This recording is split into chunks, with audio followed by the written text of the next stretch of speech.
Hey, this is Jack, and decided to do my top 50 games through a video. A little bit of a unique format, but kind of the nice thing about that is it gives me a chance to talk a little bit more in detail about why I chose each of the games that I chose, and also a little bit that goes into the detail of my list overall. Some of the things I decided to include, decided not to include, and different reasons why. So without further ado, gonna just jump right in. All right. Alright, number 50 is a little game called Citadels by Bruno Faidutti, now published by Fantasy Flight Games. It's a role selection game that kind of gets into a little bit of deduction and bluffing on the different roles that you choose and how they affect the different players. This is a very unique mechanic that I really haven't seen in any other kind of game, but more recently has been adapted into other games like Libertalia and Mission Red Planet. But for the first game that I played that had this kind of mechanic was Citadels, and it still packs quite a punch, and I really get a lot of enjoyment just out of the bluffing and the deduction and trying to figure out what other players are thinking, what they're going to do, and really try to get ahead. But so that's really good core mechanic that I like out of Citadels. Now, unfortunately, back part about the economy and building the different estates isn't too strong. But even still, I still like Citadels. Still a solid game to get out and play it really at any opportunity that comes out. All right, number 49. It's a little game called Shadows over Camelot, or as we like to call it, place a catapult, fight a catapult. Shadows over Camelot is probably one of the first games that I ever played out of all board games that really had a designer behind it. And it was also the first cooperative, or I should say semi-cooperative, game that I played. Now, the main theme of Shadows over Camelot is you are the Knights of the Round Table. You're trying to go out on the quests such as the Grail or Excalibur, or fight the dragon for Lancelot's armor. And it's a lot of card play that comes in when you're trying to do that, which, as a cooperative game, you're all trying to work together, trying to help each other out with unique powers. So it's got a lot of meat in the bones, a lot of things going on, a lot of things that really make each player special, and it gives them the ability to do something unique in the game. But the little trick on that is that there's potentially a traitor, potentially somebody who's on the side of evil, trying to subvert all your plans. So even as you try to get ahead in this, what I would say is a very difficult cooperative game, there's potentially somebody out there. And trying to figure that out, and there have been so many hilarious moments in playing this game, trying to figure out who it is, and eventually trying to convince everybody else to vote them out. It's just been great, and even then, from when I played it so long ago, and even today, it's really a great game, and really haven't played too many other games, I would say, that have that kind of cooperative but traitor element in it, and I've done it quite as well as Shadows over Camelot.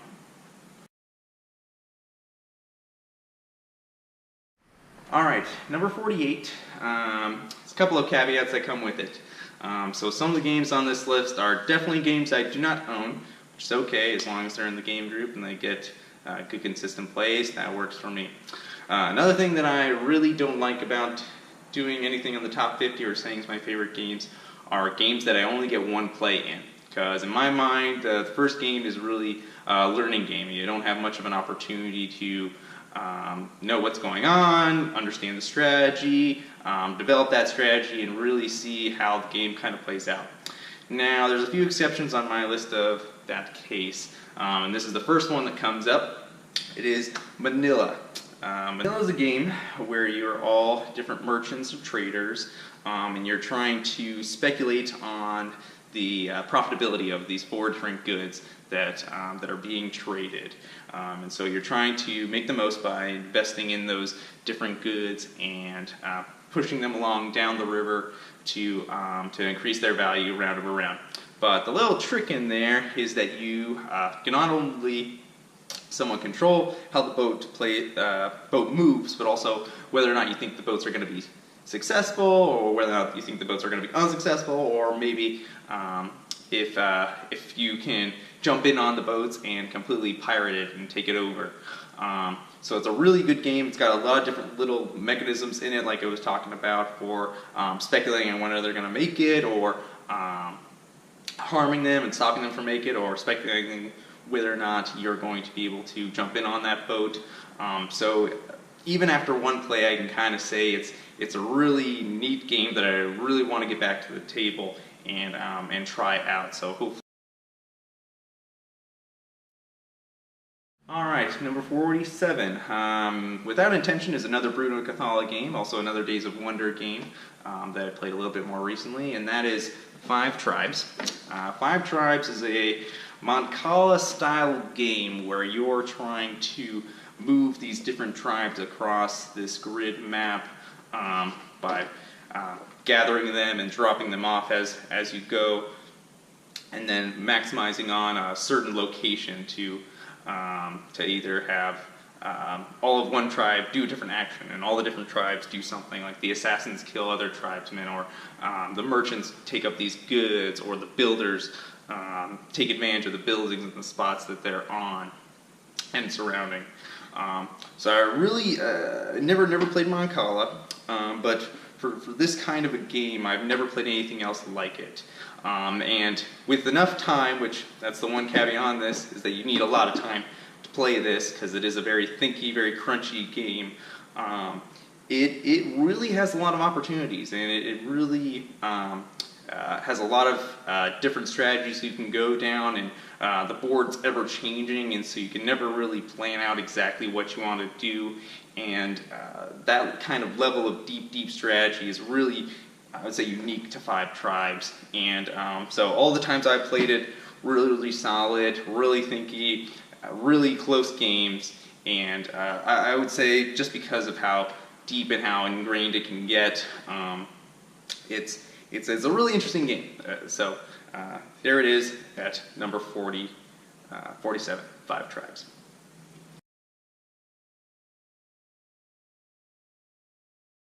Number 46. Number 46 introduced me to a new mechanic that I never played before in any other game, and really it's one of the unique mechanics of drafting that I played in a lot of other games after that, but this was the first one, and it's still quite a heavy hitter, and that's Seven Wonders. So in Seven Wonders, you all play different wonder, whether you're the Pyramids of Giza, Lighthouse of Alexandria, Colossus of Rhodes, all of the ancient wonders. And what you're trying to do is you're trying to build up your society in that time period to get different materials and different types of buildings, or I would say technologies that are going to advance your society in different ways. So for example, you can have different trade buildings or technologies, or science, or culture, or warfare, and you can kind of customize your society based off of that to overcome your neighbors as well as the rest of the players in the game. But what's interesting about the drafting system that is still unique to a lot of different games, and was really unique for this game when it first came out, was you get a hand of cards each round, each age, the 3 ages, and you'll pick one card, you'll keep that, you'll play it out into your society, and then you'll pass on that hand of cards to the next player, and the person to your right will pass it on to you, or depending on which age you're in, you can go back and forth, and then you'll pick one card out of there. And what it allows you to kind of do is, depending on the number of players, is maybe plan out which cards you want to save, or hopefully can to play that round, and then hopefully to try to get back when your original hand comes back to you, and so on. So it has a lot of deduction and planning and strategy that comes in. Now, one of the known weaknesses that we've played, since we've played it so much now, is certain routes that have stronger victory path. But even with that in mind, and without playing a lot of the expansions, I would say it's still a really strong game, still fun, still has that really strong drafting system that I haven't seen in too many other kinds of games on such a grandiose scale. So I still think it's a really really good game and really fun to play.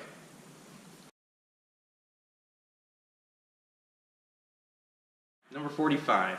Number 45 is a tiny little game made by Tim Fowers, is as the designer as well as the publisher, and it's called Burgle Bros. Just to give the elevator speech on this guy, it's the Italian Job. So you're all different thieves with different specialties, and you're all trying to race through different situations, whether it's a building or Fort Knox, to try to unlock these different safes to get the goods and get out. And so it's a cooperative game. They're all working together, and based on the different actions that you have during your turn, a lot of different things can kind of happen. You're trying to avoid the guards. You're trying to unlock the safes. You're trying to disarm the alarms that are out there, or maybe trying to manage the loot that you got away with. So it's been a very solid, very puzzly kind of cooperative game. Don't really have too many cooperative games like it with that kind of action system and that different puzzle that you're trying to figure out, unlocking the puzzle that's kind of come out in front of you. So a very unique game, nice little tight box for it, although when you kind of pimp out the components, it's a little bit more interesting. And I've had a lot of success with this. I've had a lot of success with a lot of cooperative games, so this has been a good one to get out just because of the artwork and the way it plays out. It's been really successful. And I still find it's kind of that unique touch for a game that's cooperative, that has that puzzle and really thematic intertwine into it. So I still find it's really fun, and like to get it out when I can.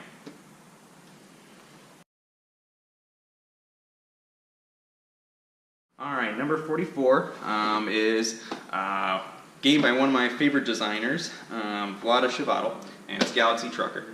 Galaxy Trucker has a lot of funny components. It's often equated to FTL, Faster Than Light, the little game where you're taking your little junk ship through the galaxy, and that's exactly what this is. It plays out in two different sections. The first round of the game, you're trying to build up your ship in a timed system, usually about a minute and a half. And you'll have all these tiles that are out there face down, and you have to flip them face up, place them in your ship, and orient them so they're function. So you'll have the guns, you have the engines, you have the holding pods for aliens or other crew members, and just trying to get that all together and jumble that ship together in that short amount of time. Now once you get your ship together and you wipe away all the junk that doesn't work or was just going to blow off anyway, you have to go through these different challenges, this kind of obstacle course in the galaxy. So maybe you'll encounter pirates or asteroids, or you'll find a planet that you can trade with. And so it has a really strong thematic feel to it, but I also like how it's split up into those two different systems of the building and then the adventuring part of it. And you get these all kinds of crazy ships because it comes with these different play mats. So it's a good quick game to get out. It's not too complicated in what you have to do, but has a lot of little advantages to it that I think are really fun, and of course it kind of pokes a little bit fun at space travel and what you're trying to do. So it's certainly a silly little game that I enjoy, but I do really like it, and I think it's a really well designed version of this kind of game.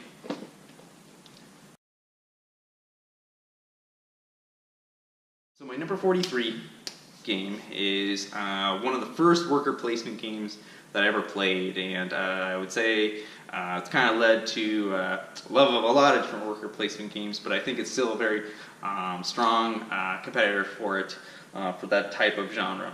That's Stone Age. So Stone Age, designed by Michael Tummelhofer and published by Hans im Glück, is a game where you have your own little tribe of different little meeples, and you're sending them out to try to advance your society. So you're trying to get different technologies or culture that come down the river, or build up little huts, as well as keep your family or your little tribe fed, and go out and get those different resources. So it uses a nice little system as far as setting your people out and using dice to accumulate those resources, and then using those different resources to accomplish those, either building the huts or getting the technologies of the culture on the river. Really beautiful art style to it. Very nice, chunky components for everything. Yeah, it's a really good entry weight worker placement kind of game. And I still have a lot of success getting it out, and I still have a really fun time playing it, even with the randomness of the dice, which sometimes doesn't work in your favor. I still find it's really solid, really good worker placement for new people as well as experienced gamers to play around with. Yeah, and that's why I like Stone Age.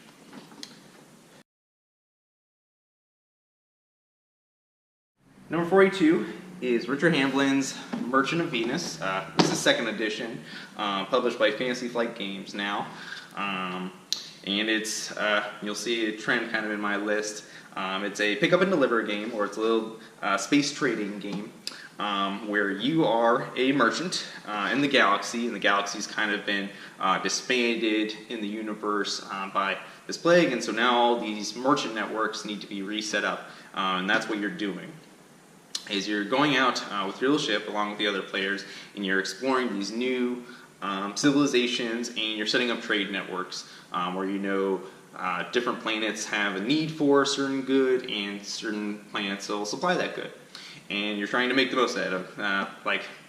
Just like life, you're trying to make the most money in a short amount of time. And a lot of different things come out through exploring those different cultures and different technologies to bump up your ship, your cargo hold, and your engines. It's a really deep game in that kind of space exploration. Now, it is based around the original Merchant of Venus, and you can kind of feel a little bit of the age of it because it still has those mechanisms with dice rolling.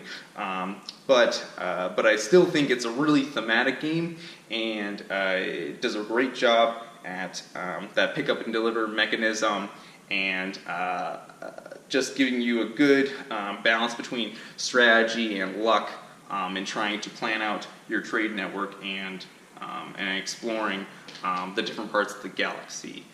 So I think it's a really solid game. The one caveat on it that I do not like about it is the length. But unfortunately, with this kind of game, it's difficult to get something in a smaller amount of time that's going to pack as much punch as this guy does. So that is Merchant of Venus. All right, number 41 is a little game, not called Dead Planet, but Paperback.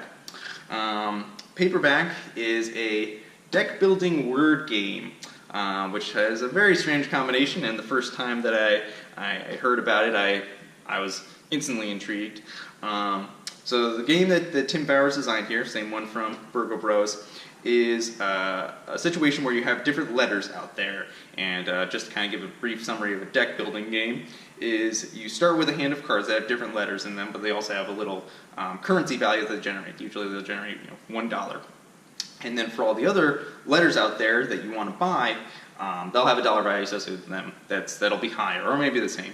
And you're trying to build up your this deck of cards that you keep drawing from and shuffling in paperback to make different words, to make bigger and better words that are worth more and more money, and eventually you can get enough money to buy victory point cards to add to your deck. And of course, at the end, whoever's got the most victory points in their deck wins. So I like paperback because it combines the deck building system and the wordplay system. So I like games that can kind of meld the different kinds of concepts, sometimes really foreign concepts, together. And I think paperback does a really good job. It has a couple different modes of play. It has competitive and cooperative and solo. And kind of with that versatility and that different play out, I've gotten a lot of enjoyment out of it. Of course, it's not for everybody. But for a word game, I think it's a really solid one. And even as a deck builder, it's kind of a little bit light, but I think it's a really good entry deck builder into more complicated systems. And so when I've tried to play it with new people, or tried to play it with people who haven't played deck builders before, this has been a really good intro to present to them. But even still, it's got a bit of strategy to it, and it's got a little bit of a technique behind it, and whether or not you're a good Scrabble player, a good person who can spell a lot of good words. So I like that kind of combination, and yeah, it's been a really fun game to bring out. And that's paperback.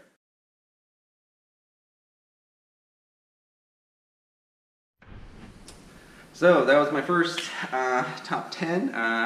Hopefully there were a few surprises in there, but also games that I know a lot of people watching really enjoy. And I look forward to going through the remainder top 50 together.